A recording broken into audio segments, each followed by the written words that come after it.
सबसे पहले महागुरु योगी विलासनाथ जी को बार बार आदेश प्रणाम। बोल गुरु गोरक्षनाथ जी महाराज की जय। जय हो। बाबा मस्तनाथ जी महाराज की जय हो। जय हो। देखो, नाथ संप्रदाय में सबसे बड़ी बात यह है कि नाथ संप्रदाय में गुरु शिष्य परंपरा है।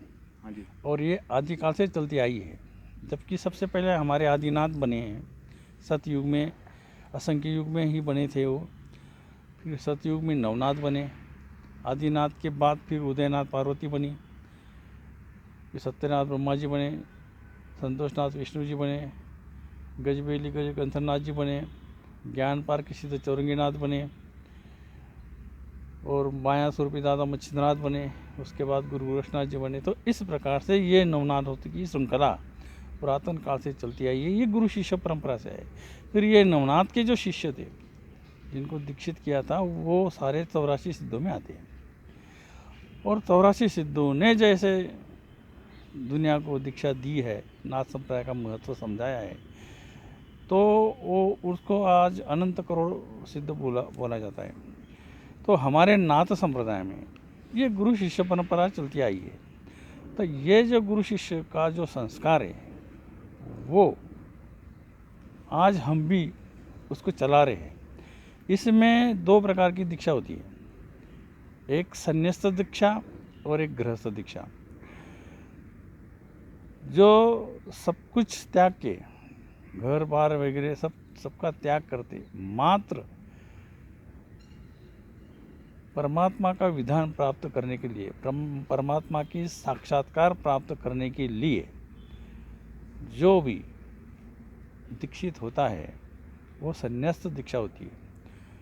और फिर उसको हमारे अंतर्गत विधान है कि उसको पहले चोटी काटते हैं, नाच जनेऊ देते हैं और गुरु मंत्र दे देते हैं। फिर जब उसके ऊपर विश्वास आ जाता है तो फिर उसके कान दर्शन योगी बनाते हैं। उसको कान फाड़ के उसके कानों में कुंडल डाले जाते हैं। उसके बाद उसको तपस्वी रूप में साधना करने के लिए उसको तपस्वी रूप में तपस्वी दीक्षा दी जाती है। उसको बहुती दीक्षा कहा जाता है। और एक फिर उसके बाद उपदेशी दीक्षा, उसके बाद फिर इस प्रकार से 5 गुरु होते हैं। पहले चोटी गुरु कहा जाता है जो चोटी काट के दीक्षा देते हैं। फिर जो बाना देते हैं उसको बाना गुरु बोलते हैं, जो लंगोट वगैरह देते हैं।